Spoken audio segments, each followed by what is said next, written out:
Hey, this is Amazing Toyin. Welcome to this informal conversation. I want to have a conversation with you. I'm assuming you're a broker or real estate agent.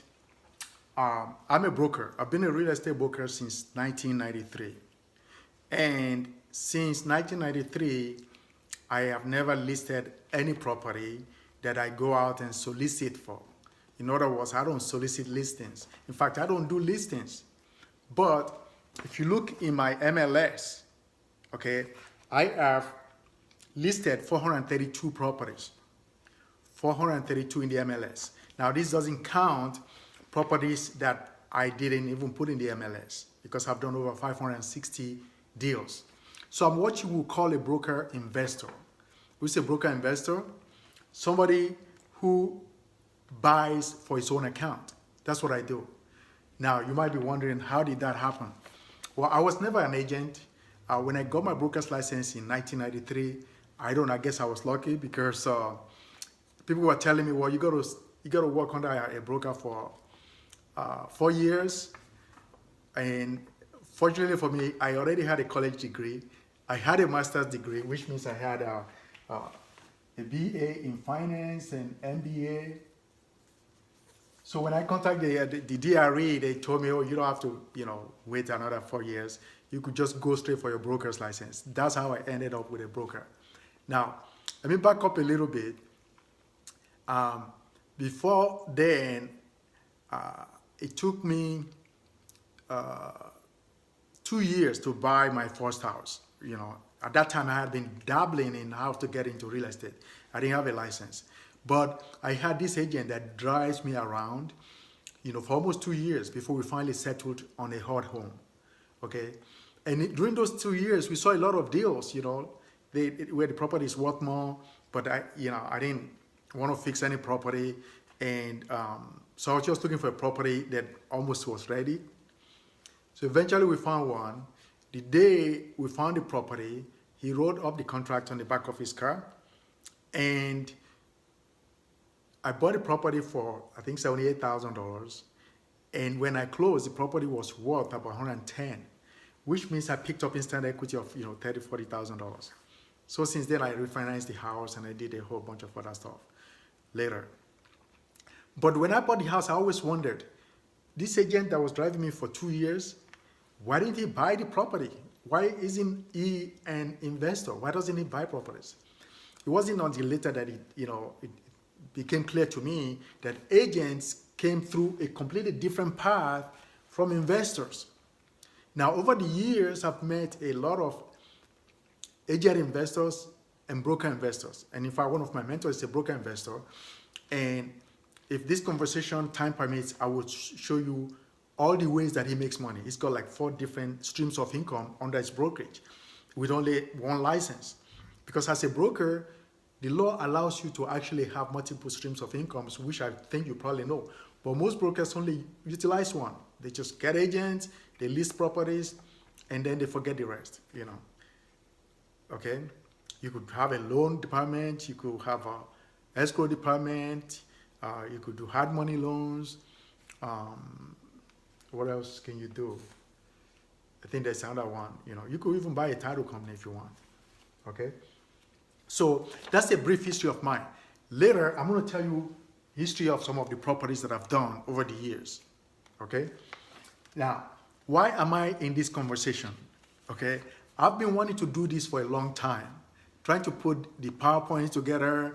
I get busy, then I try to put it together. It was a lot of work, Like most of you, I'm technology savvy to some extent, right? So putting PowerPoint together gives me headaches. I have to farm it out. And, by the time it comes back, right? But in between, I'm doing deals every day. But a few days ago, I got an email from one of my mentors. I don't know if you know the guy, but if you have been in business for a long time and you are marketing oriented, you will know Jay Abraham. Jay Abraham is like the Zion or whatever, god of marketing or whatever. I mean, This guy has been responsible for billions and billions of dollars. Okay, this is a guy that charges $100,000 a day for consulting just to give you his marketing insights. I've been a follower of him since 1991 when I first started my business. I mean, I used to subscribe to his newsletters. Okay, I think it came either weekly or monthly then. It was like almost like an ivory. I can't wait every week for the damn thing to show up in my office. Because when you read it, I mean, it's like just going straight into your head and you're thinking, okay, I can implement this, I can implement that. So I got an email from him yesterday. He was interviewing this other legend who is a consultant. And anything I get from Jay, I usually read it right away. I read the email and he says, hey, Tony, I'm interviewing this consultant legend who has been responsible for saving industries close to $500 billion. This guy gets paid consulting fees of 6, 7, 8 figures. In other words, $10 million consulting fee, $20 million consulting fees, because he knows his onions, right? He's an expert in cost reduction and growth, right? So I went and watched the interview, okay? And if you know Jay, most of his presentations, he just stands and talks and gives you his insights, right? But when he sits down, he helps companies consult. So this guy was saying that he does not use PowerPoints because, with technology, things always break and, whatnot. But if you know what you're doing and when you're consulting, right, you could always put all the processes together, okay? And when you're making presentations, the people that you make the presentations to, if your words are real and genuine and they can see that you know what you're talking about, okay, the PowerPoint is really irrelevant. So that's why I'm doing this. I wanted to have a conversation so you will know the state of our industry. I call it the state of the real estate industry, right? And what's going on right now. Despite the fact that the market is at its highest right now, a lot of brokers are starving, a lot of brokers are afraid. We don't know what's going to happen over the next 5, 6 years based on what has happened in the last 4 years, okay? And I'll discuss all of that. And then I'll take you through what is possible, right? What I've been able to do over the last 25 years, okay? And if you look here, I think I stated earlier, I don't list properties for other people. I list properties for me, which means I buy the properties for my own corporation, right? When I'm done rehabbing it, I put it in MLS, which means every time I buy a property, I make money twice, and sometimes 3 times. Because sometimes I even buy a property and I make 6% commission buying it. When I sell it, I always sell it in the MLS, give my other brokers and agents, to exposure to my property, and I get the other 3%. So sometimes I end up with 9%. Wouldn't you like to do the same? I've done that since 1993, which is 25 years since I got my broker's license.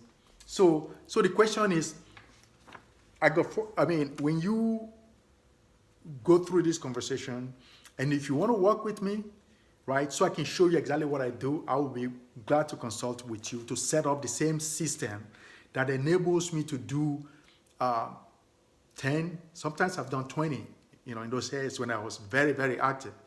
These days about, I do 1 or 2 a month, but those 1 or 2 a month, guess what? It gives me 6-figure income, which means if you've been watching the research, according to Atom Data, used to be called Realty Track, the average profit for a flip is about $68,000. So if the average profit is $68,000, how many flips do you need a year to make 6 figures? 2. So if you now have 10 agents, and I show your agents to bring in 1 deal a month or 1 deal a year, you got 10, each one brings in 1 deal a year, and each deal gives you $68,000. You multiply it. That's almost $680,000 income that you could instantaneously begin to bring in starting from the time I consult with you, show you what I do, how I do it, and how you can do the same thing. Anyway, so I have that. So this one says 432, and these are the list. I mean, if you're a real estate broker, you know, recognize this. And if you work with me, you'll be able to go in the MLS and actually verify what I'm telling you, okay? Any agent can verify it, and I'll post this eventually, you know, on my website, okay? These are all my properties, okay? Not a single property here belongs to anyone other than my corporation. I bought them, I negotiated the deal, I rehabbed it, or, you know, I didn't rehab it, but I organized the rehab because these hands only know how to touch pen. I don't like to, you know, lift hammers. So I do all that. And so my goal with this conversation is to alert you, number one, to what's going on in the industry, and number two, make a decision as to whether you want to switch gear, right? Because for those who do not switch gear, the chances are your survival is going to be very, very tough. When I discuss all these people coming into our industry, taking our cheese, as they call, who move your cheese. They're moving your cheese right now. I don't know if you read the book, Who Moved My Cheese. There's huge, huge disruption coming into the industry from when the banks, you know, tried to invade the industry about 10 years ago when they wanted to become real estate agents. I think, you know, the National Association of Realtors fought it back, but eventually they got in because the banks now control most of the properties. And so when the foreclosure comes, he goes to the bank and they're now the agents. I mean, you know, they decide who's going to list what, or even if they're going to give it to you. Because during the recession, banks were selling properties at the rates of $5,000, $20,000 to one individual hedge fund. Properties that probably should have come through agents is now going through hedge funds, and agents are bypassed. And when agents are bypassed, guess what? You as a broker, you're bypassed. Okay? So I'm going to go through a lot of stuff of what I've done in the past, how I did them, and how you could do the same. Strategies that can allow you to survive, and not only that, grow, multiply your income, or possibly quadruple your income. Because if you sell a property and you make a commission of 10 grand, right? What if you own the property? If you own the property and you make 68,000 in the back end, how much have you made? You've just quadrupled your income, right?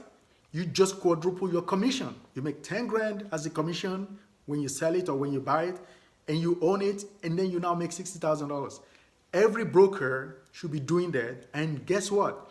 It's ethical. The law allows it as long as you disclose it.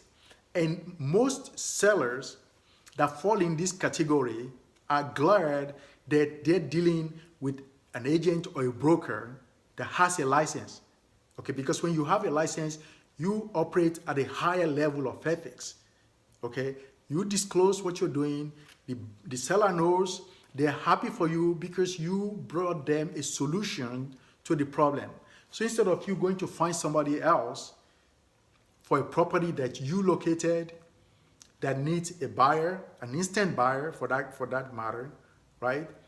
Your corporation buys it, and you tell the seller. I mean, I'm going to show you history of properties that I buy and how it happens. Okay, so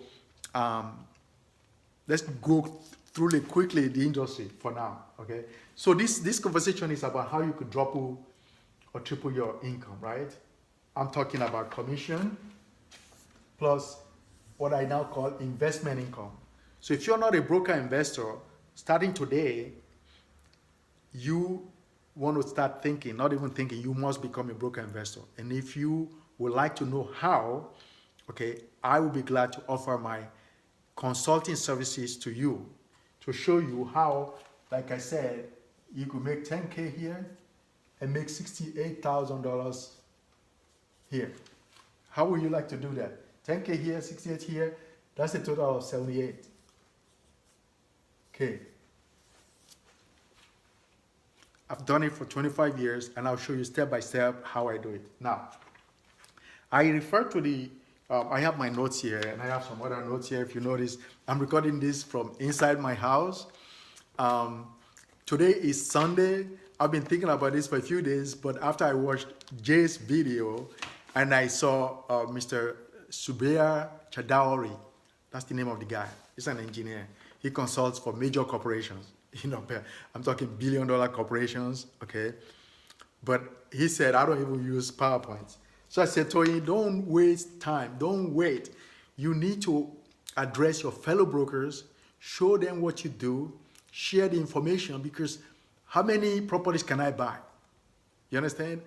And if you've taken all these years to get a license, okay, and you are starving for deals, because it pains me seriously when I read on the National Association of Realtors website that the average broker makes $55,000 a year. Not to talk of the agent who only makes like 38. I mean, you know, after all these years in school, 55,000, I make that on one single deal.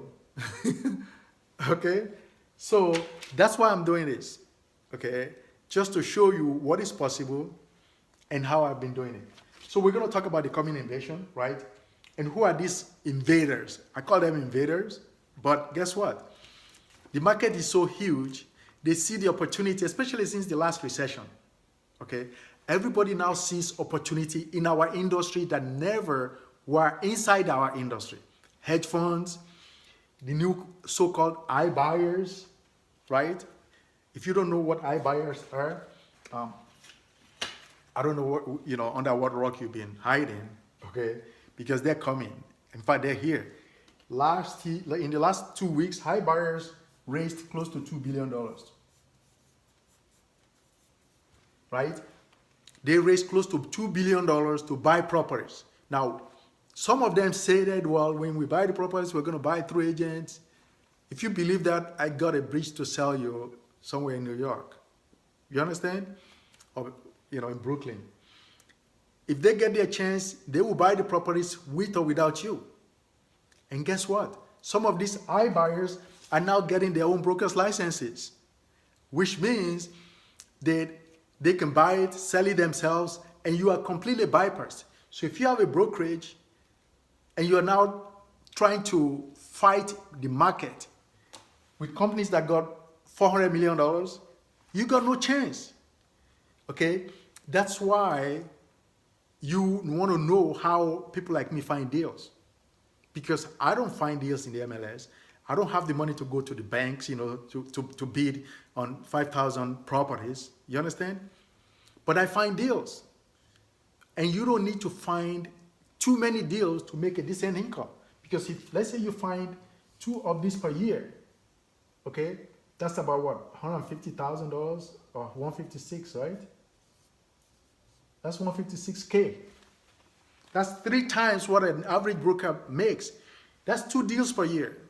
Now, imagine if you have 10 agents and I teach your agents and you how to find deals, and each agent brings 1 deal a year in addition to their regular listings. And, you know, I mean, let's say they list 1 or 2 properties. Most agents only list 1 property a year, believe it or not.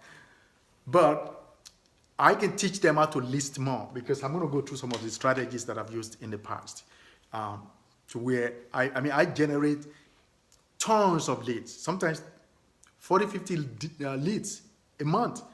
The reason is that if you're an investor and you buy properties, you have to generate a lot of deals to find 1 deal, right? And so because I generate a lot of leads just flow through in the past for properties that I don't want to buy, okay? Because I've never really been in the same realm of most brokers where I now maintain agents, you know.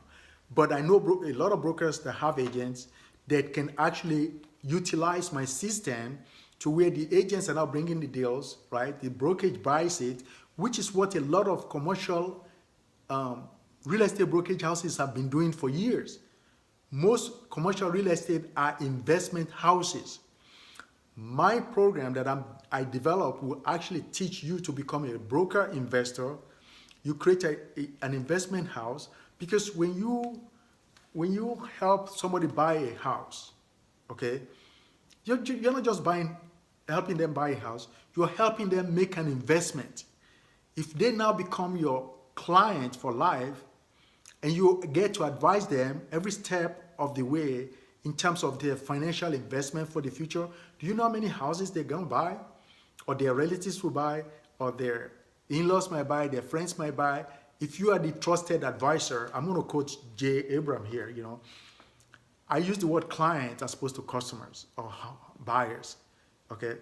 They're not buyers, they are your clients because you have a fiduciary relationship. The same thing as your sellers, okay? When somebody sells you a property, right, you are ethically obligated to disclose everything to them, number one. Number two, you are ethically obligated, not ethically, but you're obligated to ask them where they're moving to so you could help them find another house.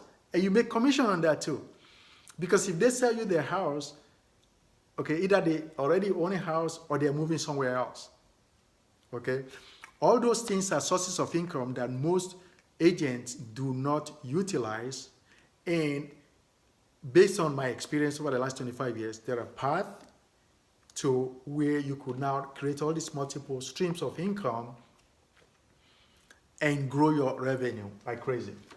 So back to these iBuyers and disruptors.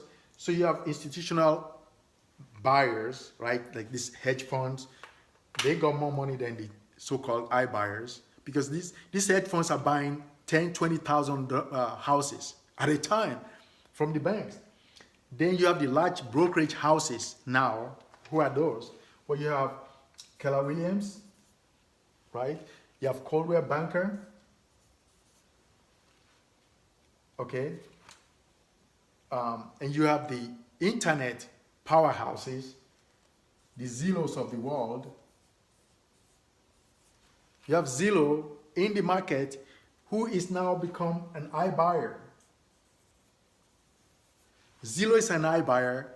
Now, if you know how Zillow came into the market, they were able to invade. I don't know whether the word invasion is the right word, but when I was growing up, okay, and I started trying to invest in real estate, I could not get an MLS even if my life depends on it. You know what we used to do in order to get an MLS? We used to go to the dumpster of real estate houses, right? So that we could go to the dumpster, pick up, because every week they publish a new MLS book. So they some of them throw the old ones away. So we pick it up, take it, to the office, and then we'll be going through it looking for expireds. Okay? Today, anybody and everybody can get into the MLS. Everything is now on the internet. So we now, as agents, we generate the leads, we put it in the MLS. The MLS is now on the internet for everybody, thanks to people like Zillow, right? And Zillow now sells the leads back to you. You found the lead to begin with. It doesn't even make sense. You found the lead, Zillow now sells it back to you, right? So you can see what's going on in the industry right now. That's why the average agent only makes $55,000 a year. And then you have the mom and pop flippers. You have some investor brokers. One of my mentors is an investor broker, and he's got like 3 or 4 multiple streams of income. Okay, he's got he buys and sells houses. He's a broker, he lists houses. He's a hard money lender. He services loans. At least 4 I know he has. Okay. So that's it right there. If you research, there's a magazine that I read. I get their newsletter every day. I think it comes out every week. Inman, INMAN. I think my subscription is about $230 or $240 a year. If you're a broker or an agent, you should subscribe because you will know exactly what's going on in the industry. Okay, because it affects us. Okay, so I'm going to go over this again. If what I've told you resonates with you and you want me to help you set up the same thing, how to double your income, quadruple your income, and grow your commission, because with more leads, you could grow your commission, triple this, because you don't even have this to begin with. Then at the end of this conversation, you'll be able to see a button there that you could click to reach out to me, book an appointment. I will spend half an hour of my time. I'll buy you half an hour of my time, and you could guess what half an hour of my time is what. I mean, I don't charge as much as J. Abraham, okay?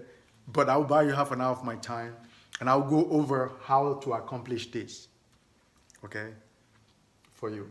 Now, let me go quickly. So I discussed before how money is pouring into our industry right now from Silicon Valley. I mean, these people are investing $200, $300, $400 million on all these so-called new startups that are trying to use technology to disrupt our industry. Now, you have this to contend with already, agent poaching, right? I think that's what the number one problem in the industry. The agents move a lot, okay? And since I've never been an agent, it's always been hard for me to understand. Why do they move so much? Because they're chasing this thing called leads. They're all looking for leads, free leads, right? In the presentations when I pull it up, I'm going to show you how I generate leads, okay? Free leads for that matter, but these agents are always going around looking for leads. So they move from one agency to the other, then they leave, then they move to the another one. You understand? And so you're never able to retain agents.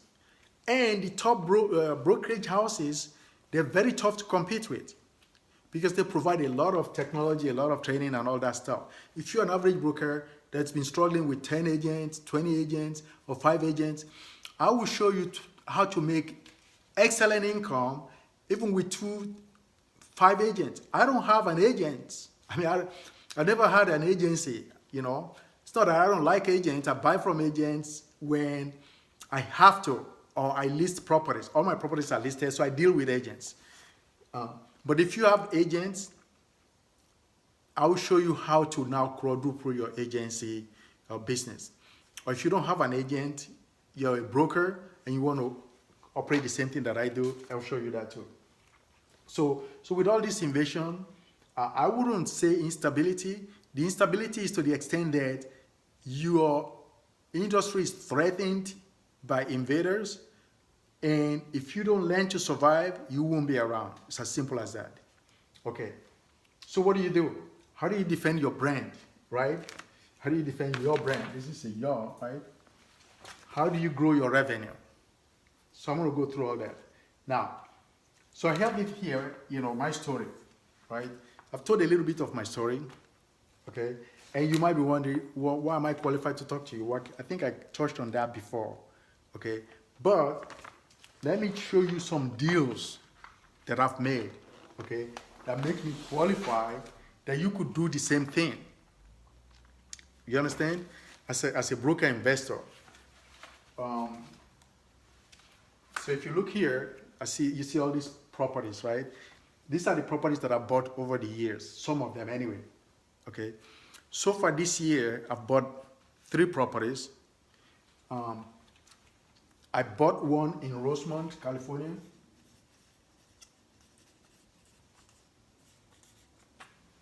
Okay. I bought one in Redlands. And I bought one in Texas. Okay.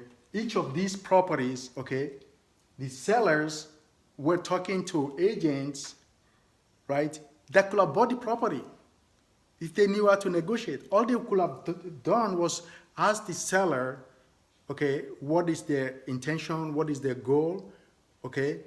But somehow they don't ask that question, because the Rosemont property seller, I mean, I'm in Riverside, okay? This lady called me from Rosemont, or I got the deal or lead from one of my partners, or right? I got the lead. I talked to the lady, right? And she was actually telling me she wants to go list the property. And I told her, I'll list it for you, you know. But if we list it, you could list it for so much. But are you willing to do all the work involved? Number one. And number two, how soon would you like to sell? We say, well, we want to move to North Carolina and we got to move. My husband is sick and, okay. So we went back and forth and I told her, look, I'm in Riverside, but I could list the property or find somebody to list it for you because it's tough for me to go list the property in Rosemont anyway. But I said, I will buy it, if it makes sense. And it has to make sense for her. It has to make sense to me, right? So I ended up buying the property for 170, right? Okay. After 3 months, we sold it for 255. So what's the difference? So 255 minus 170, so that would be 5, 8. Okay. So you have $85,000. $85,000 profit potential. Of course, we had to fix the property, right? Okay. But that's 85,000 on a property that I never went to Rosemont. I never even saw the property. And the systems that I used to do this, accomplish this, okay, it's available to you. I will give it to you step by step. Okay, so I never went to see the property. We bought the property. The lady was very happy because she was able to move right away, move her husband. We even gave her another 30 days to stay in the house, while her husband was getting treatment, after we closed escrow. Then I bought this property in Redlands. Every property I'm talking about is in the MLS, I don't buy from the MLS, but when I sell, I put it in the MLS. So this property is probate, okay? It's a probate property. Do you know there are about 1.5 million probates, right?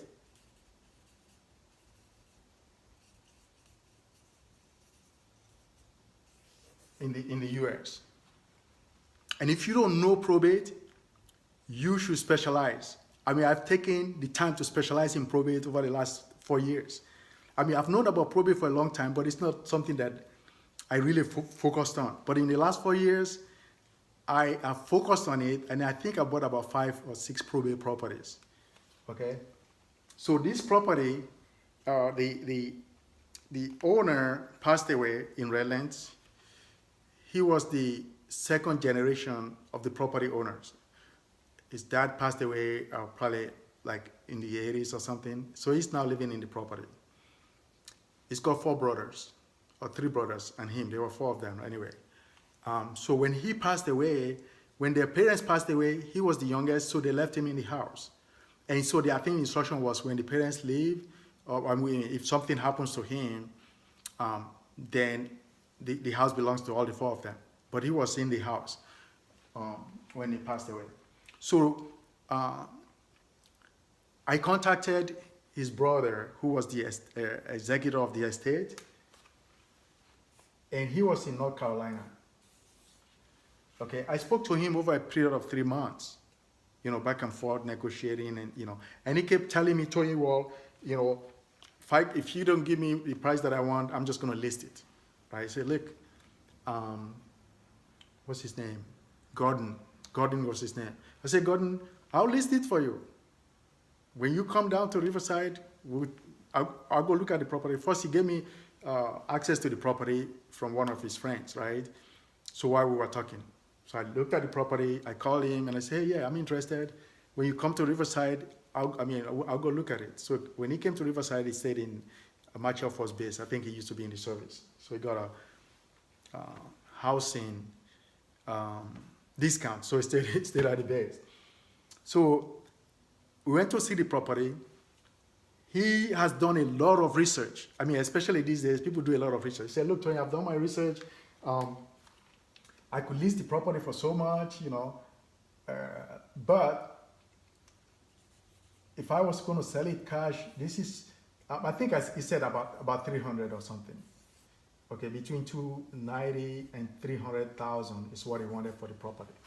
Okay. Now, there were quite a few people fighting over this property. And I told him, I said, look, so if he was going to list it, he wanted to list it for a little bit more, maybe like 350 or something. Okay. And I say, hey, I'll list it for you. But this property, if we list it, you know, it's going to take a while to sell because it's dated. The property was dated very much. So he knows I'm a broker. I mean, not only that, there were 2 properties in the estate. So I told him, Jim, this red land property, I'm interested in it. He had another property in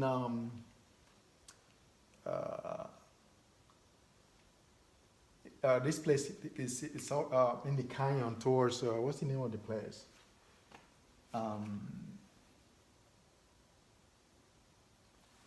Anyway, it's not far from Redlands, you know, off of 10, Freeway 10, towards Beaumont, right? Actually, the property was in Beaumont, right?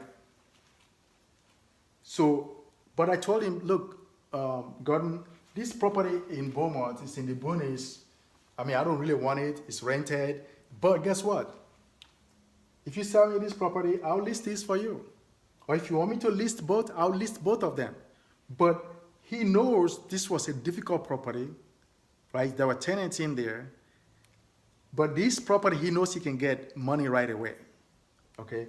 So we agreed after, you know, some negotiations. There were other people that were trying to do the same thing, buy the property from him because he had contacted a lot of people, okay? So I ended up listing this property for him because I didn't want to buy it. It was too much work, right? And I ended up buying this property for $315 because I paid another $10,000 or $15,000 more than the last bid that he got. I think the last bid he got from other people was $305. So that's why sometimes as a broker or an agent, if you know what you're doing, you could top these investors that you actually bring into the deal. Because the investors, a lot of them, especially today, don't know what they're doing, right? And you as an agent, you know how you could market the property faster. And if you learn the process of rehabbing, managing costs, which I've done for 25 years, and I can teach. I mean, I'm teaching my son right now, and he's only 22, and he's done 5 of them, okay? That's how good I am at teaching other people, okay? My son is only 22, he's done 5 flips in the last 1.5 years since he got out of college, I mean high school. So I ended up buying this property for $315, okay? And guess what? We sold it for $439. So if you look at the profit there, I mean, we did some rehab, obviously. You know, I'm going to show you the property. So here's the property right here. I don't know if you guys can see it. I want to pull it up from here. You can see, I think you have seen it before.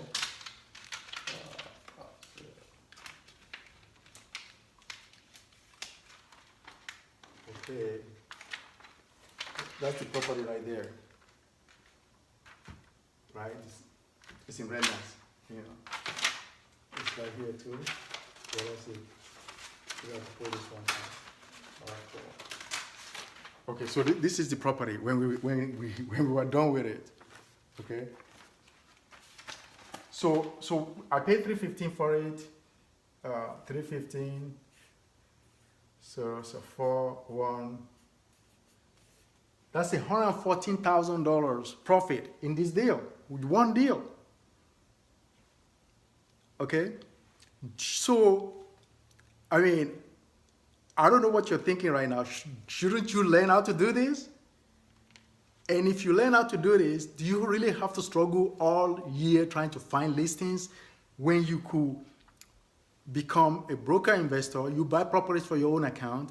You go after specific properties. You're not really fighting over properties. You're going after specific properties where you make a difference to the seller. You're providing a solution to them, and they're glad you're showing up. Okay?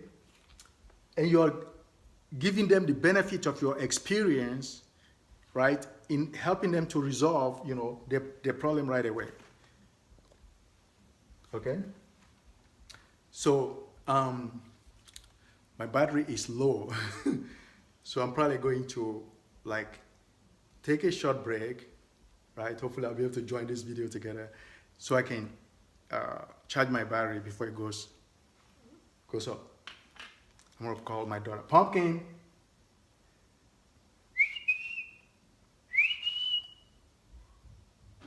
Pumpkin. Yeah. Can you bring my charger from my room? That long one. Okay. Are you still recording? Yeah. That's my daughter upstairs. You can see I operate from the house. I used to have an office, right? So we're in a commercial break right now. so I used to have an office, and in the last 4 or 5 years, especially with the internet, don't go on video, right? Okay, plug it there. So in the last 5 years, right, with the advent of the internet, you don't really need an office. But if you're a broker, you have an office, you have agents, it's actually good for you.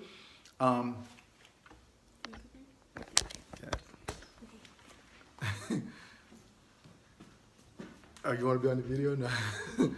So it's good for you. Are you sure it's charging, Pumpkin?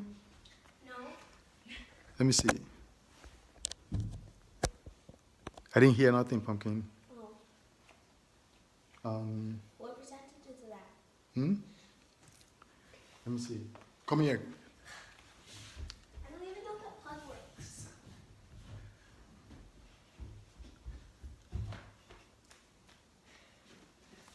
So put it on the top one. Let's see. Let's see. No? Oh, I guess it's charging.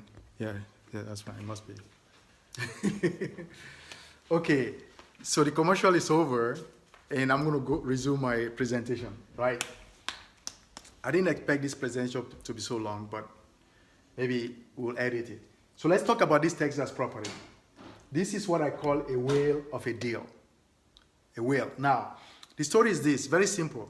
I got the call to come and buy this property in Texas, right? And I'll show you guys the property. Where's the property? Oh, right here. So this is before, right? That's one of my guys there, my rehab guy, right? This is before of the property. So I got a call to come and buy this property in Texas. So let's go here.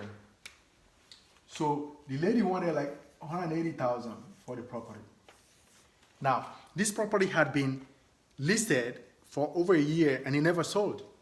You know, the listing had been reduced from like 300 to 280 to 250, eventually to 230, right?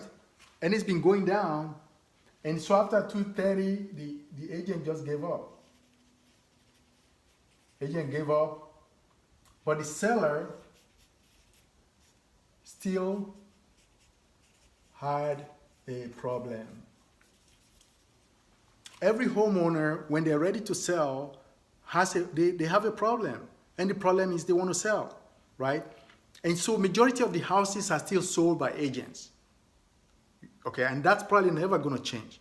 Agents, brokers, because as licensees, we provide a very valuable service in terms of taking the sellers by the hand and showing them step by step, you know, because housing is a very, very complicated process. Most people think it's just, you know, buying and selling, you know, especially when you're representing a buyer or a seller, right? There are a lot of things that they don't know that you have to explain to them, take them through the process, okay? And so the agents and brokers provide a very valuable service. That's why I'm glad I have a license. And it's just that my path did not come through the agency route. And if your path is in the agency route, what I'm trying to help you to do is add the investment route to it so you could now double your income. So we got this call. I called the seller in Texas and I spoke to her, right? And so first she wanted to start at 230. After asking a lot of questions, right, we settled at about 180. Okay. A lot of the questions you're going to be asking that I will teach you to ask will help you determine the degree of motivation. Okay, degrees of motivation,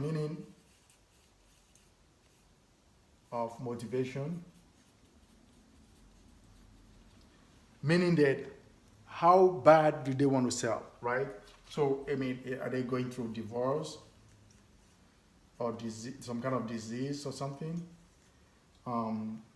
They got too much debt, like foreclosure.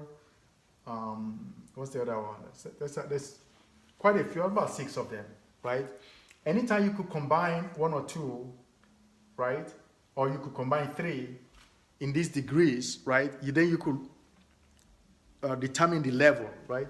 So we were talking for about 180.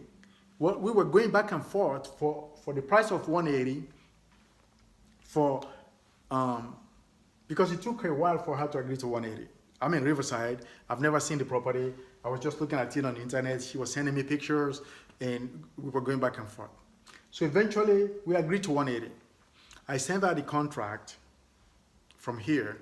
She looked at it, read it, waited a couple of days. She didn't respond. She didn't sign it. I called her, and what's her name?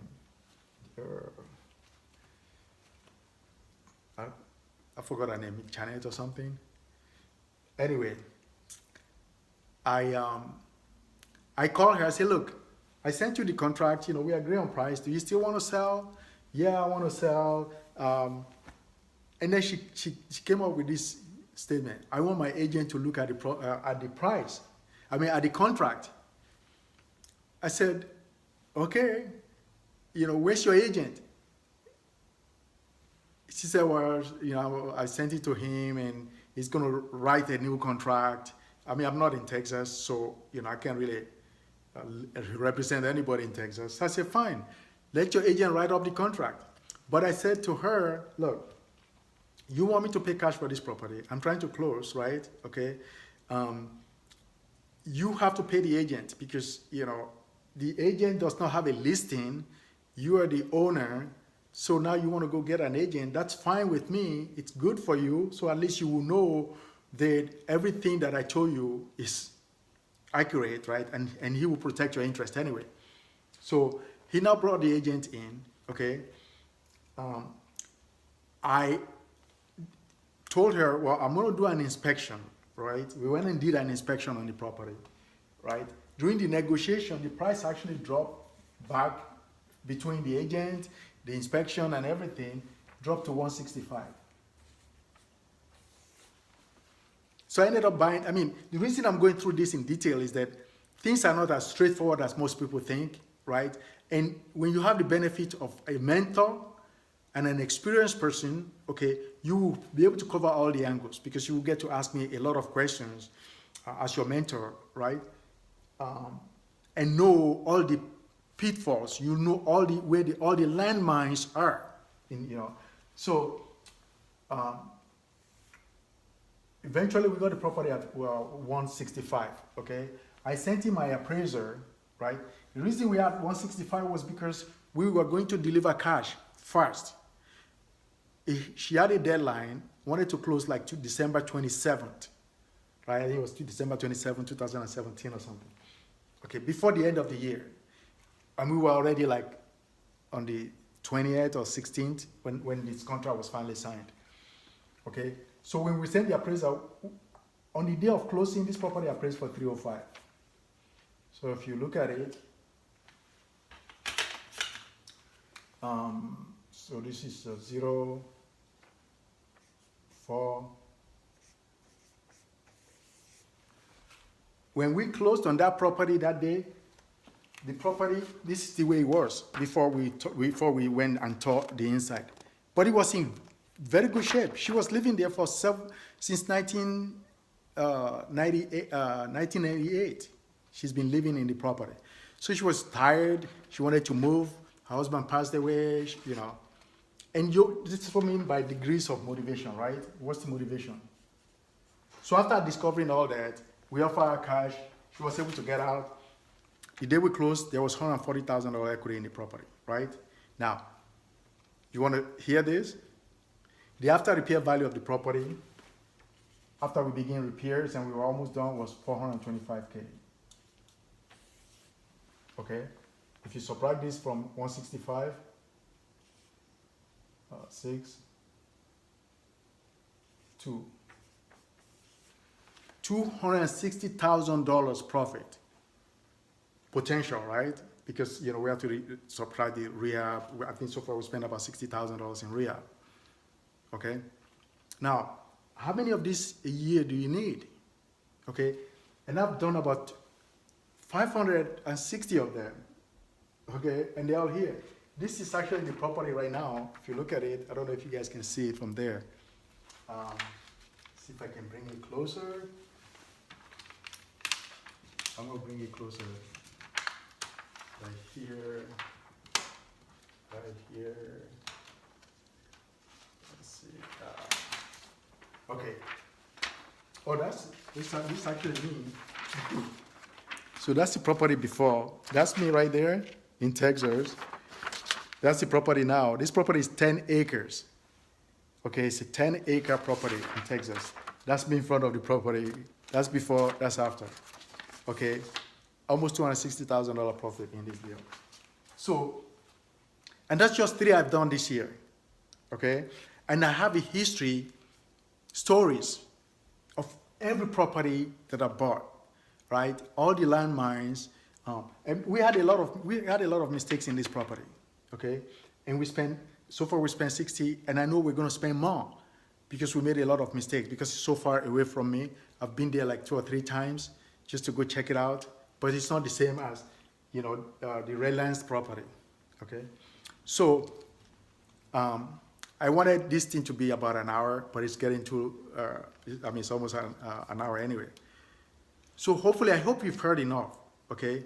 But quickly, let me just give you an overview of some of the things I might cover if you decide to join me or bring me over to show you, help you set up the same system that I got set up, okay? To where you now have, like I said earlier, if you got 10 agents, and I show you your 10 agents under your brokerage, how to become agent investors, agent buyers, and they're now buying for your corporation, they're listing for your brokerage, right? And every time they go out and they buy a property or they see a property, right, they have the opportunity to buy it, which means when they go to make a presentation, they can sell to the owner, Mr. Jones, I work for ABC Brokerage. We have a division that buys properties. We can also help you list it. So the first thing we have to do is show you the comparables and what you have to do if you list it and how much you could get. And if you want to buy it, if you want to sell it right away, how much you could get. Now, it depends on you, Mr. Jones. What is your goal? Like I went to see a property yesterday, and the guy called me. I drove there. When he called me, right, he knew I was an investor. And I told him on the phone, that, hey, I'll come and check out the property and I'll try to get you your price, whatever your price is. If you can get to my price, I will get you your price and I will help you list it and get you the top dollar. Either way, I'm going to win. So that's what I'll teach your agents when they go to make a presentation. Because right now, if they go to make a presentation and they can't list the property because the owner wants cash right now, okay, instead of them going to get an investor, right, you as the broker, your investment vehicle can offer the owner cash now. If the owner wants time and they want to wait and they want to get their retail value, your agent can list the property. Either way, you win. The buyer wins, the seller wins, you win, and you retain the deal in-house as opposed to go find an investor. And if you decide to go find an investor, I will show you how you can now be able to share in some of the profits because you deserve it. If you find the deal, you should be able to share in the profit. There are ways that you could do that ethically, where everybody wins. See, the real estate process is a win-win situation. The people that win the most are the one that solves problems, okay? When you solve a problem, you deserve to get paid. It's not just about listing, right? Because when people are selling the property, it's a huge investment for them. It's a huge emotional involvement, okay? So your job is to calm all the nerves, take them through the process to where they feel comfortable, they're happy at the end, they get exactly what they want, what the market will bear for their property. All right. So, and so, you know, if you're interested in helping, me helping you to go further in this, then just click below, reach out to me, book an appointment. You know, there's an appointment. My appointment calendar is usually full, but I've reserved a few days a week, a few hours for special people that want to do the same thing that I do, so I can take them through the process. Now, quickly, I'm going to go over some of the things that I would mentor you on or teach you, right? So I wrote this down a couple of days ago. So where is it at? Okay, right here. I mean, this thing is a lot of involvement. Like I said earlier, real estate, it's unlimited growth potential, exponential growth, right? You could scale as high as you want. We're in a $1 trillion industry. 5 to 6 million homes sold every year. If you can make 6-7 figure every year, you're doing something wrong. And so you need to attach yourself with somebody who has done it to mentor you and guide you. It's as simple as that. Okay? So I said earlier, agents are always, struggling and looking for leads all over the place, right? So if you allow me to guide you and show you my system, you will be able to distinguish, or I'll teach your agent the difference between lead generation and attracting sellers or buyers. Okay, there's a generating lead and there's attracting clients. Most of my business attracts, sellers, okay, because that's what I focus on. So there's a difference between the two. When you generate leads, basically you're gathering data, okay? And so a lead is much more difficult to close as opposed to a client that calls you, right? And say, hey, come and list my house, come and sell my house, come and buy my house, okay? The degree of trust is already there, number one. Then the degree of control is different from when you go knock on doors or farm, which is nothing wrong with that, because, when you farm for specific niches, right? So for example, like foreclosures, right? It's a niche. And in my business, I have specific knowledge and experience how to approach each of those niches to where you are now attracting the client as opposed to the client,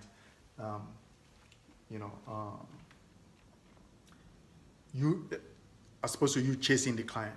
When you generate leads, you're basically chasing the client. When you're attracting clients, they're calling you. It's a completely different position, because you are in a position of trust. You have a fiduciary relationship to these clients. That's why they call clients, right? You are able to differentiate yourself from other people. These people are ready to engage, right? Most of the time, these leads are free. When somebody is referred to you, it's a free lead.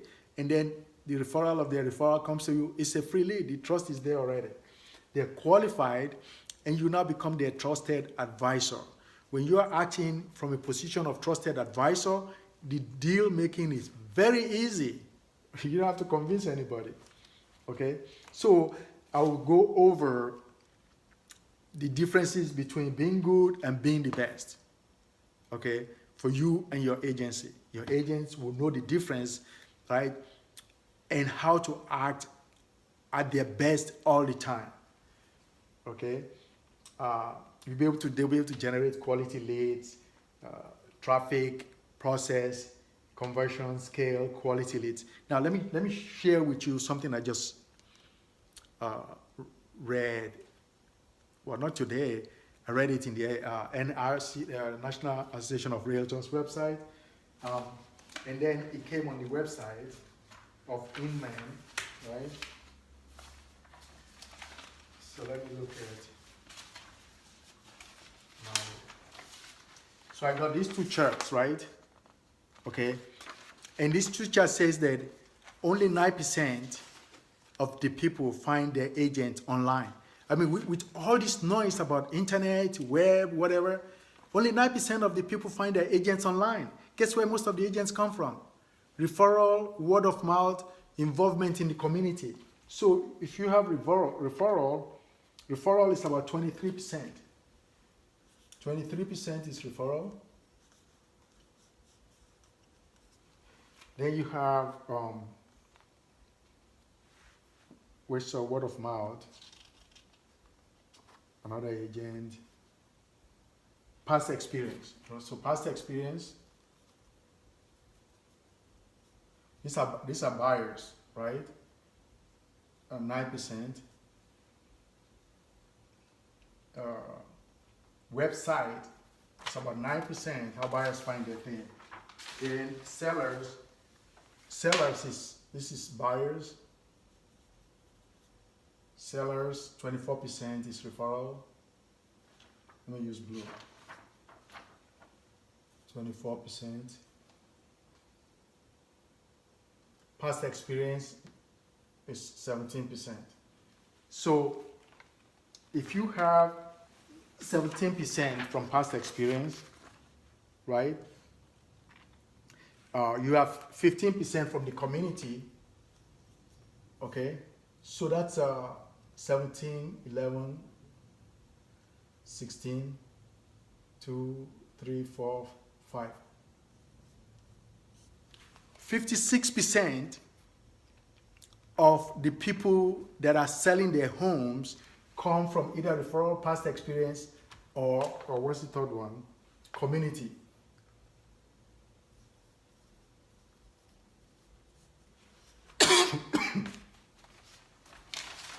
The internet, it says 9%. I'm trying to find it here.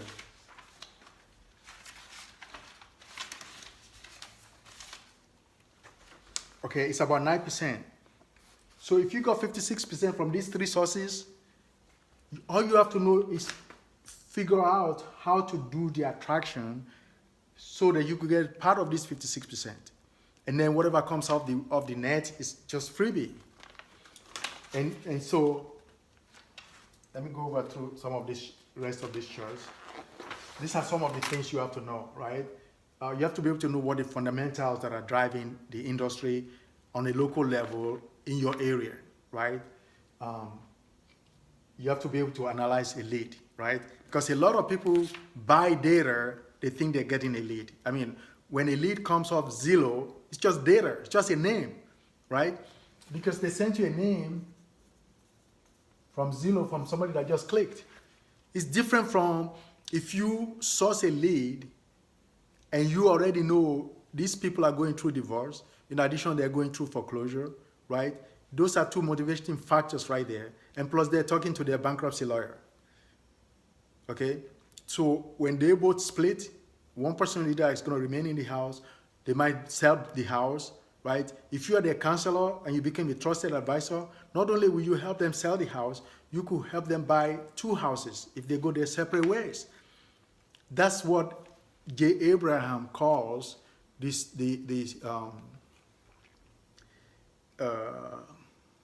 strategy of preeminence. I'm going to discuss that in a minute. Preeminence meaning that you are the trusted advisor to your client, okay? You are different from everybody, right? You have a higher degree of trust with the client, okay?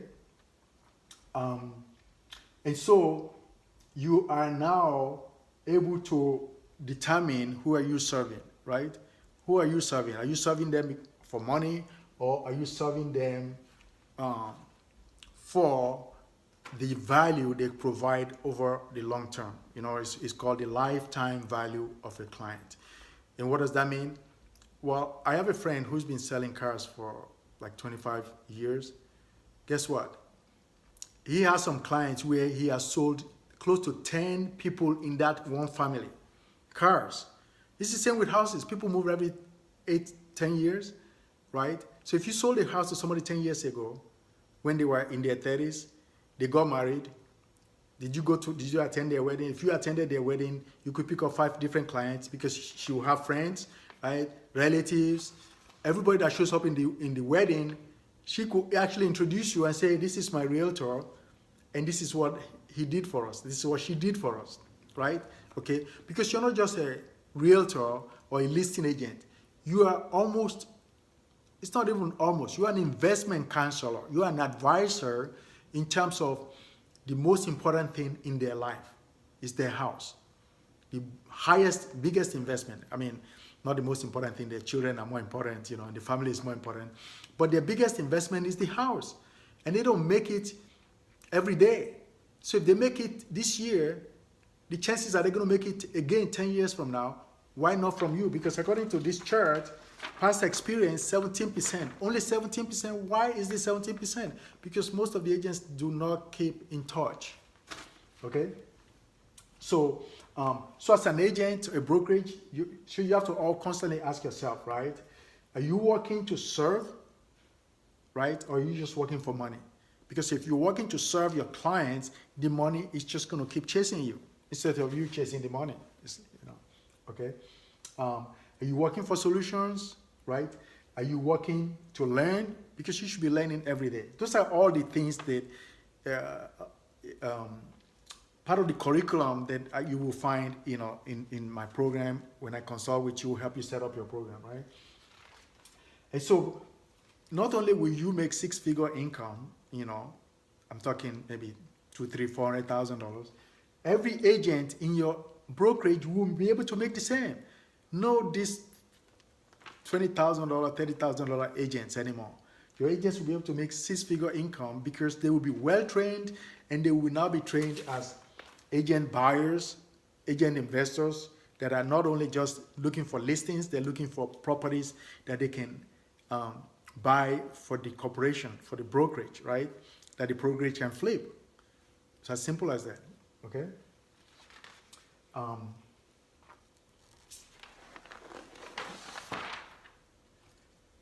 So, you will be able to look at all the circumstances that can affect your growth, where you can double, quadruple your money, your income, right? We'll be able to create a vision for your brokerage and each of your agents. So instead of people just wishing that something will happen, you actually plan strategically to make it happen.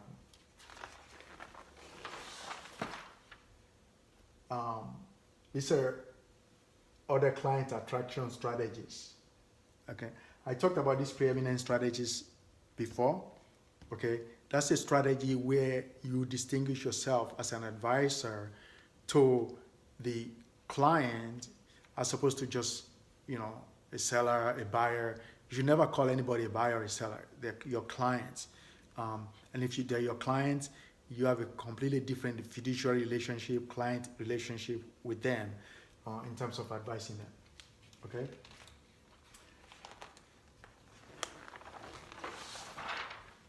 So we'll go through what I call transaction or transformation. Okay? I hear this word used a lot in the industry, transaction coordinator. Transaction happens only once. When you transform life, okay, it's almost forever. Because when you help somebody buy a property, a house, right, I don't really see why you allow them to forget you. And they will forget you if you don't stay in touch. So you help them transform their life, right? Okay. When you do a transaction, you show a home, you complete the form, you do the escrow, you deliver the key, and then you're gone. When you transform life, you help somebody acquire a dream, you make their dream come true, you reduce their anxiety, you help them with the loan, you stay around just in case something happens, right? And guide them as to what they can expect, okay, if things change, the economy takes a dive, how to weather the storm, if they happen to go, into foreclosure, they should be able to call you so you could counsel them as to what alternatives there are. The same thing with their repairs. You should have a list of good repair people just in case, right? Because I read that when somebody buys a house, they have an expense of another $20,000, $30,000 that they didn't even plan, okay? And so how do they now figure this money out? You understand?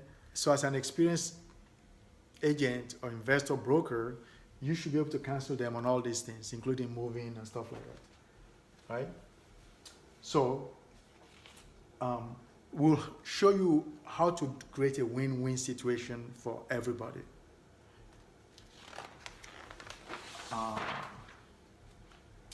I will guide you through what successful brokers do, right? Okay, they serve, they transform lives, they invest in themselves, they invest in their clients, in their community, create relationships, and then you do it over again, right? I mean, like they say, the relationships are like bank accounts. You get to withdraw, right? You turn them into cash. Will help you set a goal that now steadily grows your brokerage, grows your agency to where you are now have consistent revenue. Consistent meaning that there's no low today, high tomorrow, right? You stay on a projected growth path.